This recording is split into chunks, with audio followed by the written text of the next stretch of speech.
Queridos irmãos e irmãs, bem-vindo ao meu canal. Te convido neste domingo a meditar comigo o Evangelho deste domingo, o 22º domingo do tempo comum. Estamos celebrando o ano C e, portanto, meditando o Evangelho segundo São Lucas. O Evangelho deste domingo se encontra no capítulo 14 do Evangelho segundo São Lucas, versículos 1, depois versículos 7 a 14. Você é convidado a meditar comigo nesses próximos minutos.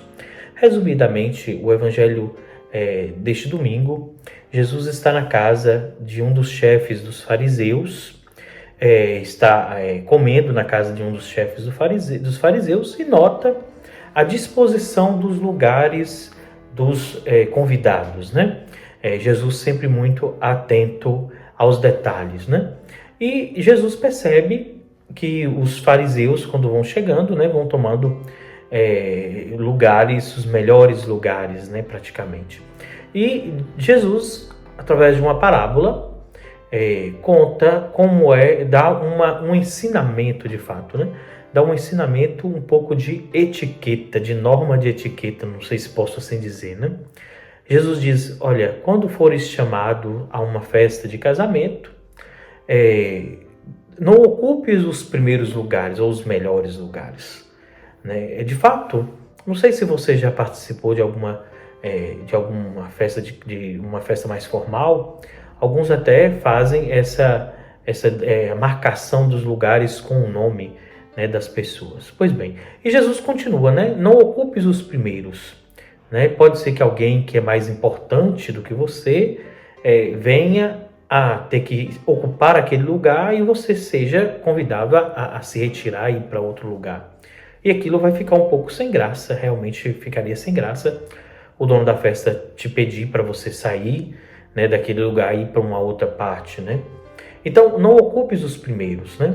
E depois dá um segundo ensinamento, né, que é aquele de convidar os pobres, né? Jesus sempre atento aos que não participam, vamos assim dizer, dos jantares, né? Mas a convidar os mais pobres. Não convide, né, diz o Senhor, não convides aqueles que podem, né, te retribuir de certo modo, né? Deres um jantar, um almoço, um jantar, diz, não convides teus amigos, irmãos, parentes, vizinhos ricos, né, que poderiam também convidar-te, e isso seria uma recompensa para ti. Diz, né, quando deres uma festa, convida pobres, aleijados, os coxos, os cegos, e então tu serás feliz. Com essa frase, ela é verdadeiramente necessária para nós nesse momento, né? Então tu serás feliz. Vamos meditar sobre isso um pouquinho também nesse domingo. Um dos temas que eu tenho mais criticado nos últimos tempos é o fato dos chamados coaches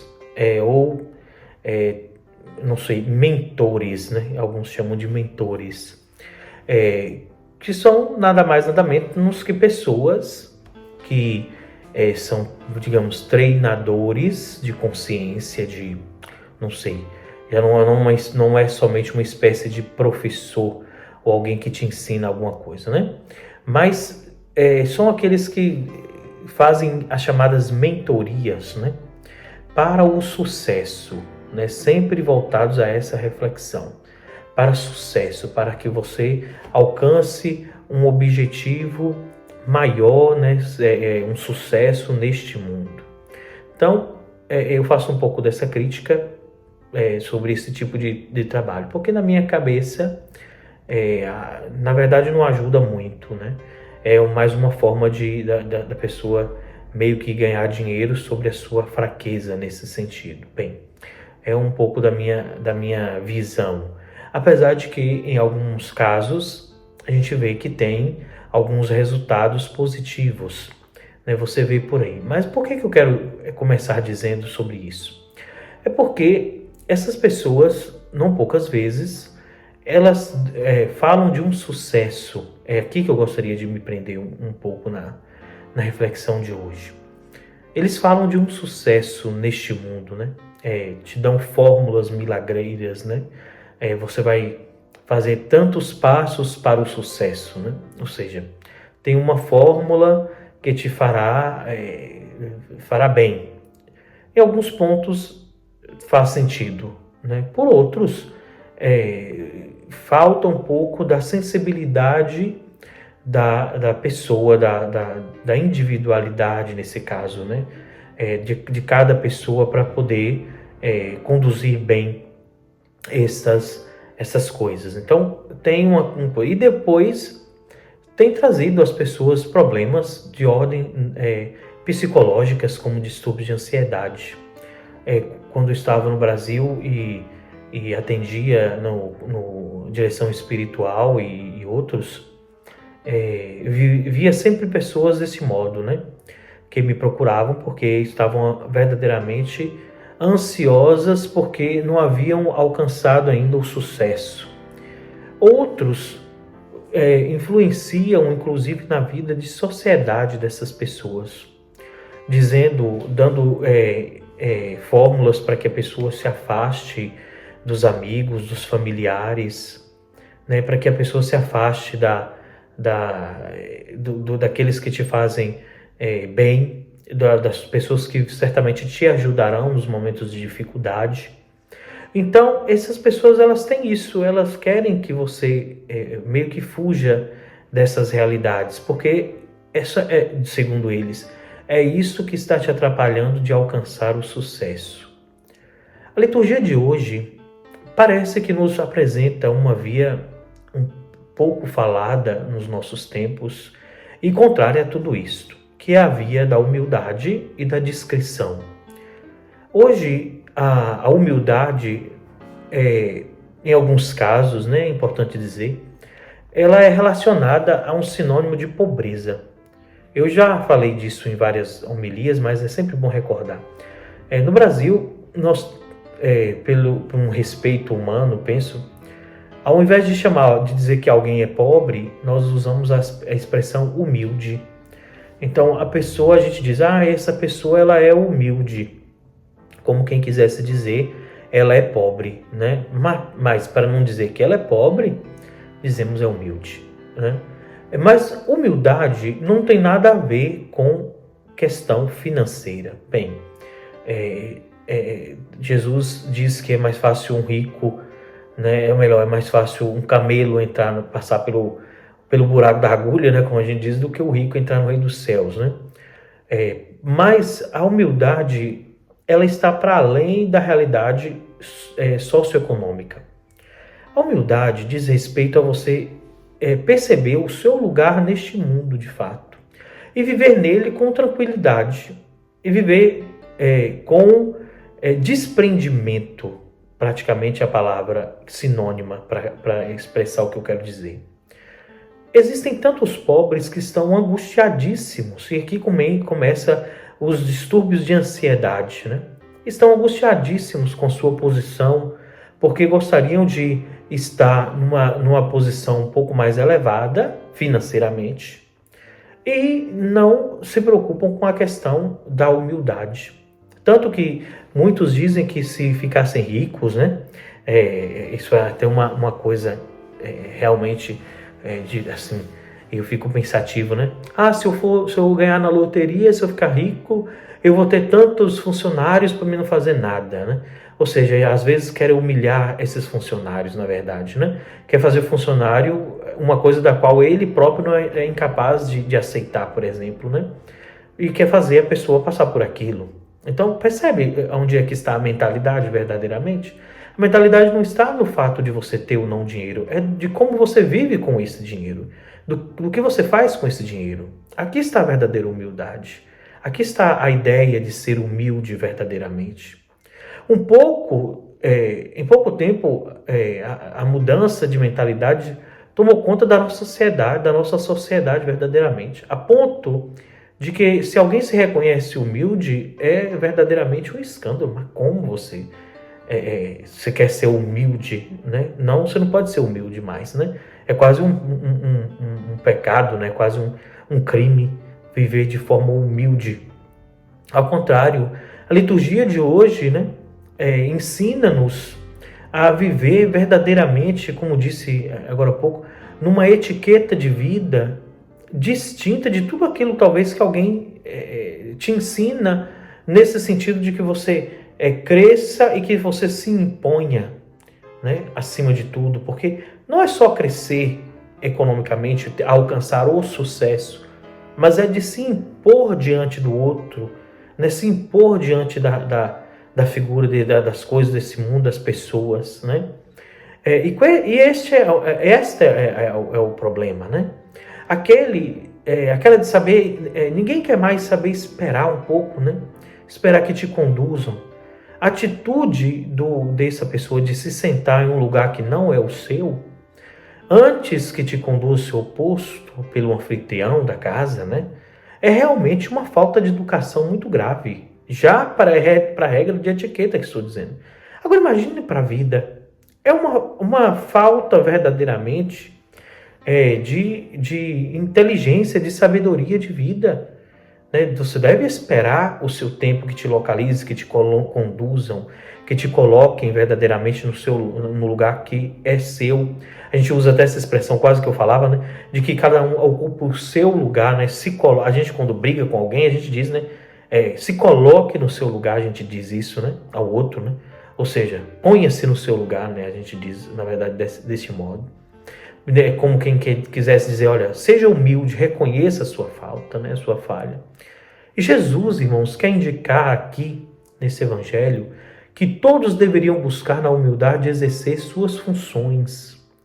Outra característica que Jesus apresenta é o modo de ajudar os que estão mais excluídos dos contextos sociais, dos jantares formais, né? Para que essas pessoas também possam se ingressar no contexto social, econômico e cultural, né? Isso se assemelha um pouco, na minha concepção, um pouco ao princípio de subsidiariedade, né? Você ajudar o outro a promover o outro a desenvolver suas próprias potencialidades.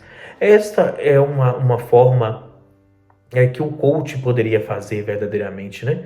Ajudar o outro despretensiosamente falando, né? E não com segundas intenções mesmo, né? Aqui sim, talvez seria interessante essa visão do coach de ajudar por ajudar, né? Ajudar por ajudar, porque serás feliz, disse o Senhor. Aqui retomamos essa frase de Jesus. Quando você ajuda alguém simplesmente sem esperar nada em troca, você será feliz verdadeiramente, né? A igreja, ela fez e faz essa opção preferencial pelos pobres porque ela entende essa necessidade de fazer o outro desenvolver-se por desenvolver-se, sem esperar nada em troca, né? Ela compreende essa realidade, né?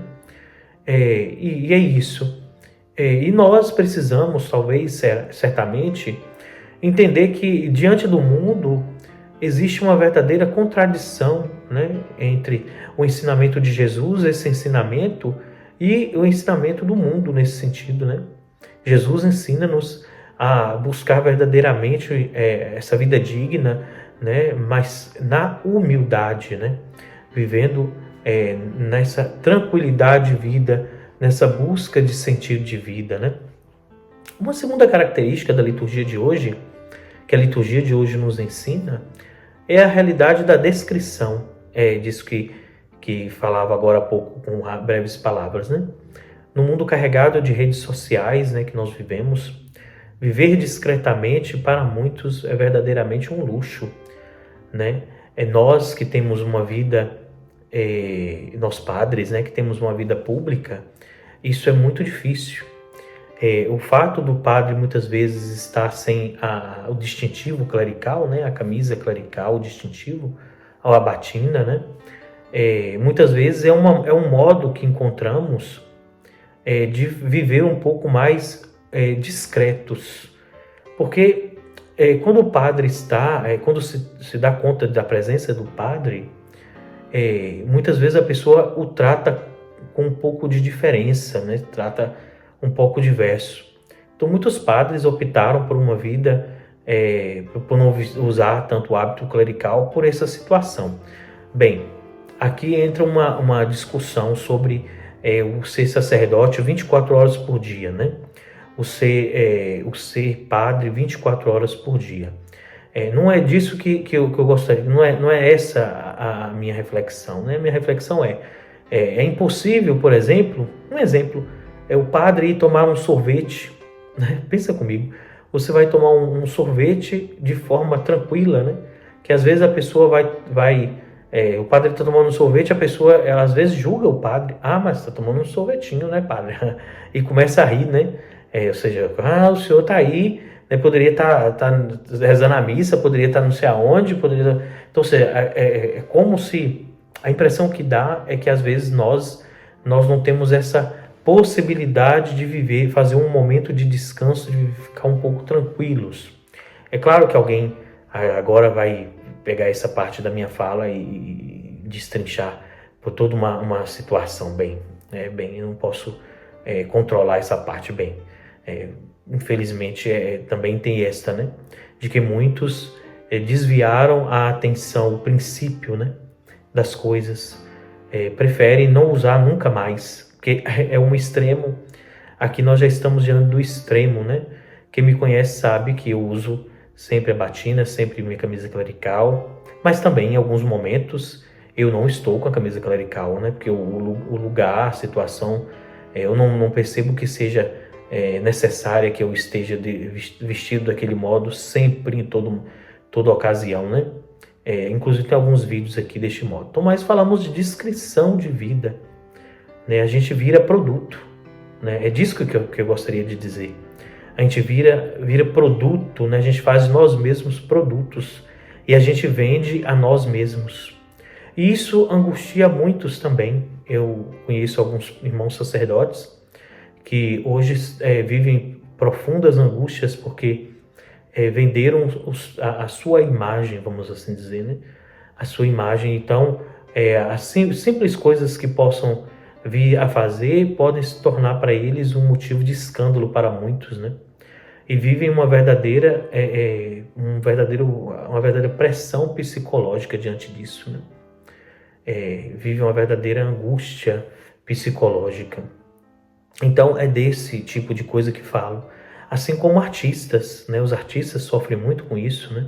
De não poder ir num lugar mais sem segurança, sem que as pessoas tirem fotos, né? A pessoa não pode andar no mercado mais, ela não pode ter uma vida, digamos, um pouco mais comum, né? Por causa dessa realidade, dessa falta de discrição e dessa possibilidade de ter uma vida um pouco neutra. Isso falta nos nossos tempos, né? Não é necessário você postar tudo, né? Aquilo que você come, da hora que você acorda até a hora que você vai dormir, né? Tudo bem, você é uma pessoa pública, eu sou uma pessoa pública, né? Devemos também entender essa parte. Porém, é necessário que a gente viva um pouco também uma discrição de vida, né? E Jesus meio que nos ensina isso hoje. Os humildes são aqueles que vivem de forma discreta, né? Acho que a discrição e a humildade, elas estão em comum acordo, elas estão em comum união, né? Elas vivem juntas, praticamente, né? É impossível alguém ser humilde e não ser discreta. E o contrário também, é impossível ser discreto e não ser humilde, né? Então, penso que esta é um pouco da reflexão que a liturgia deste domingo vem trazer para nós, vem nos ensinar, vem nos ajudar a meditar. Um pouco da compreensão, da humildade, da necessidade da humildade para ser feliz. Então, tu serás feliz. Felicidade não está no orgulho, ela não está no sucesso deste mundo, ela não está no acúmulo, né, de pessoas que te conhecem, enfim, ela não está na sua falta de discrição, ela não está na sua, ela está na humildade, na simplicidade, na discrição. E se você viver deste modo, viver dessa forma, receberás uma recompensa na ressurreição dos justos, conclui Jesus no Evangelho de hoje. Tu receberás a recompensa na ressurreição dos justos. Essa é o desejo de todos nós, do nosso coração. Receber a recompensa receber o reino dos céus. Bem, ao menos é o meu, né? Não sei se alguém tem um desejo diferente.